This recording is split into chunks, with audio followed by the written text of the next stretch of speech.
Okay, so now that you know why your business needs a story, what do you need to tell a great story? First, it's all about how you frame the story that you're trying to tell. You need to keep audience and tone in mind, but to really help nail down your branding story, you need to understand the golden circle. Yes, the golden circle. Sounds mysterious, right? Simon Sinek says, people don't buy what you do, they buy why you do it. Simon Sinek is an ex-advertising executive and author who is best known for his concept, the golden circle. The golden circle looks like this and is all about starting with why. According to Sinek, most people communicate by starting with the what they do aspect and eventually work their way back to talk about how and why they do what they do. But companies that are universally identified as unique and successful, think Apple or Google, communicate with an inside-out type of thinking. They start with the why, and only then do they move on to talk about the how and what portions of what they do. To keep it simple, why are you doing what you're doing? How will this help your audience? And what are you offering? So why does the order in which you communicate the story matter? It has to do with the parts of the brain. When you're talking about what you do, you're speaking to an analytical part of the brain. But when you talk about the why and the how, you're communicating with feelings and dealing with human behavior. And remember, storytelling is all about making that connection. When you're planning a story, take time to think through the way you're choosing to tell it. To really connect with your prospects and customers, express the why of your story. Tap into the emotional side of things and begin to educate or build awareness from there. The golden circle can help you create your mission statement and set the tone for all of your content. Now that you understand ordering of a story, it's also important to discuss the elements that make up that story. Regardless of the story you're trying to tell and how you're trying to tell it, storytelling has 3 essential elements: characters, conflict, and resolution. But how do these 3 parts relate to storytelling and content marketing? Let's start first with characters. With any good story, there will be characters. Every story revolves around at least one character. You need to introduce the people involved. With content marketing, the people that are involved are your readers, your audience. Storytelling can't happen without valuing and understanding your audience. You should always be listening and respond to your audience's wants and needs. If potential customers can get the answers to their questions and see themselves as characters in your story, they'll be more likely to use your product or service and experience the happy ending you offer. Take a second. Think about a piece of content, maybe a blog post, that you found helpful and really resonated with you. Are you thinking about it? Okay. Why is this piece of content so memorable?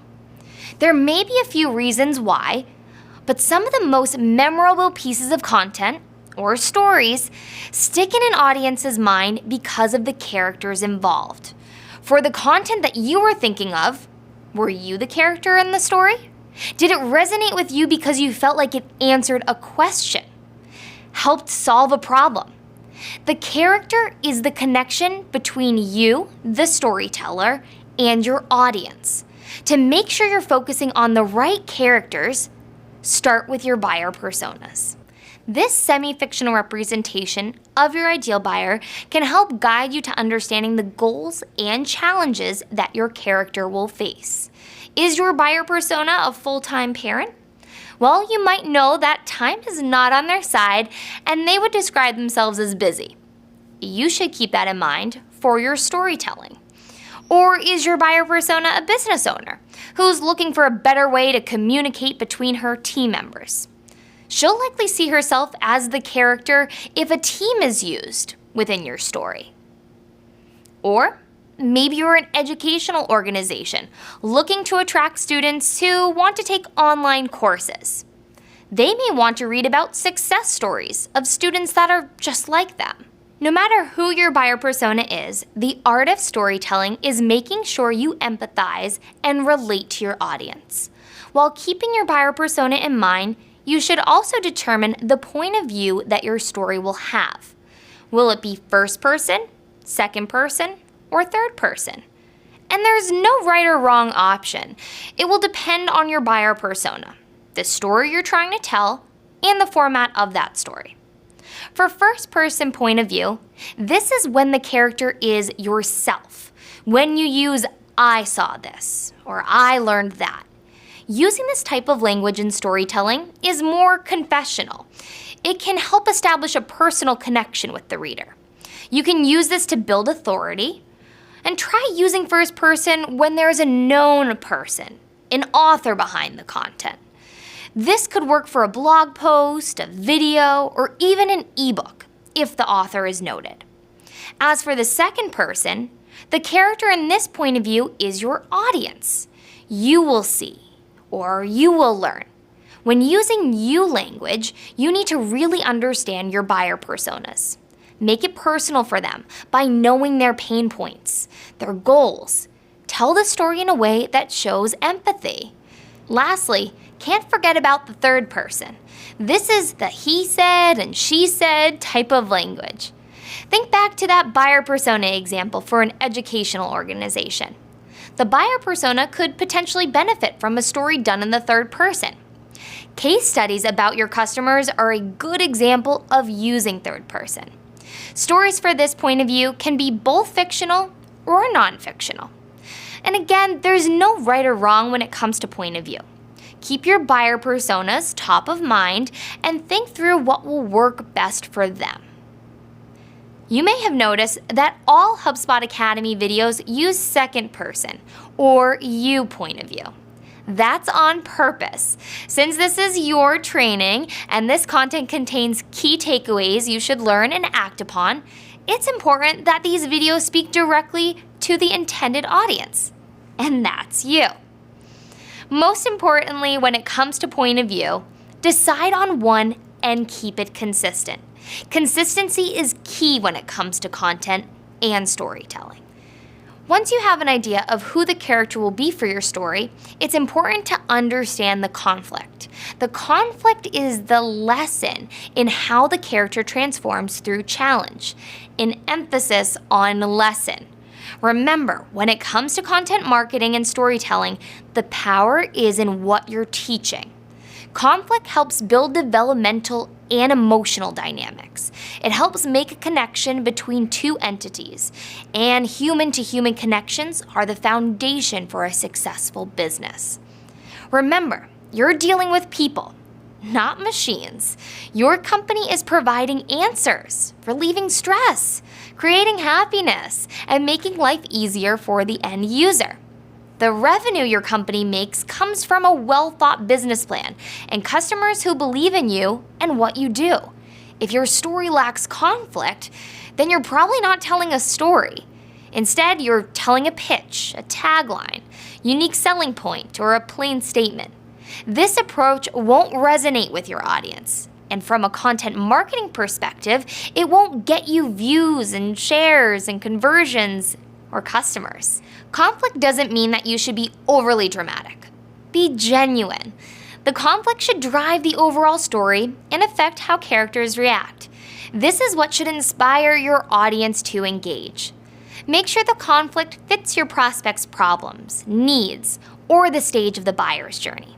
If it doesn't fit, why would they be interested in reading the story? Why will they connect? As important as it is to understand your buyer personas, it's equally as important to understand their buyer's journey and the conflicts that they face at each stage. What problems are your buyer personas facing in the awareness stage? Those are the conflicts that should be in your story. Spend the time outlining the problems, solutions, and products or services for the different buyer's journey stages, and you'll have a better idea of the conflicts that you can use in your content. Last element is resolution. Where there's conflict, your audience will naturally want some sort of resolution. But what happens next? How does the story end? How did the characters change? It doesn't always have to be a happy ending. Every good story has a closing. So the idea of the resolution is to provide context and emotion for the audience to relate and process the story. The resolution should wrap up the story, but should also clearly call your audience to action. It fulfills the purpose behind the story. For content marketing, a resolution could be next steps or even a call to action for more content. Either way, don't leave them hanging. Let's take this story framework and apply it to a business. Let's choose a market that's saturated with competition, like shoes. Tom's is a slip-on shoe company that focuses on spreading social good. With every product you purchase, Tom's will donate a pair of shoes to a child in need. They've made this a part of their brand identity by creating a slogan that reinforces who they are and what they're about. The one-for-one company. Now let's break down Tom's story into 3 parts. Everyone needs shoes to protect their feet, but not everyone has the money to pay for shoes. While traveling in Argentina in 2006, Tom's founder Blake McCoskey, the story's character, witnessed the hardships faced by children growing up without shoes. Tom's is striking an emotional chord with their audience by raising awareness for an issue that they're passionate about. The best part is how Tom's ties it all together with their resolution. If you buy a pair of their shoes, then they'll donate a pair of shoes to a child in need. Now that's a powerful story. And while Tom started off as a small shoe retailer, they've created a much bigger, more emotional, feel-good story that makes their customers feel like they're changing the world by simply purchasing a pair of shoes from them. And just how much success has this brought Tom's? Well, they've sold over 60 million pairs of shoes, which means they've also given over 60 million pairs of shoes to children in need. Now, beyond the 3 elements that make up the story, there are also some best practices to follow and keep in mind. To help make your story great and resonate with your audience, you need to use content to create emotional appeal, be consistent and authentic, and keep the story clear and concise. First, using content to create emotional appeal. Your story needs emotional resonance. Emotion is what will give your story power. Make sure to give your story's character some emotion. And think about the emotional response that you're looking to get from the reader. Is it fear, survival, guilt, amusement, maybe even hope? To get buy-in from your audience, you need to elicit emotion. What's the difference between your story and somebody else's story? What's the mission or purpose of your company? Why should your audience care? Next, your story needs to be consistent and authentic. It's not just what you say through your website or your content, but the entire experience that your company has to offer based on your buyer persona needs. David Ogilvy, one of the most well-known advertisers of all time, once said, "Tell the truth, but make it fascinating." You can make any industry, any product, or any service stand out, and that's done with providing an experience. And lastly, you need to keep things clear and concise. Everyone can benefit from cutting down a lengthy story. Ever had a friend tell you a story that took about 10 minutes to get through, but probably could have taken them under a minute? Even long stories benefit from when you whittle them down to just the most important parts. And be specific. You're not trying to speak to everyone. Your story and experience should not be a one-size-fits-all approach. Communicating with the correct audience niche and creating that need is just as important, if not more important, than the story you're telling. So remember, create emotional appeal, be consistent and authentic, and keep the story clear and concise. Before creating your story, plan out who the character is, the tone of voice you'll be using, what is the conflict, and what is the resolution.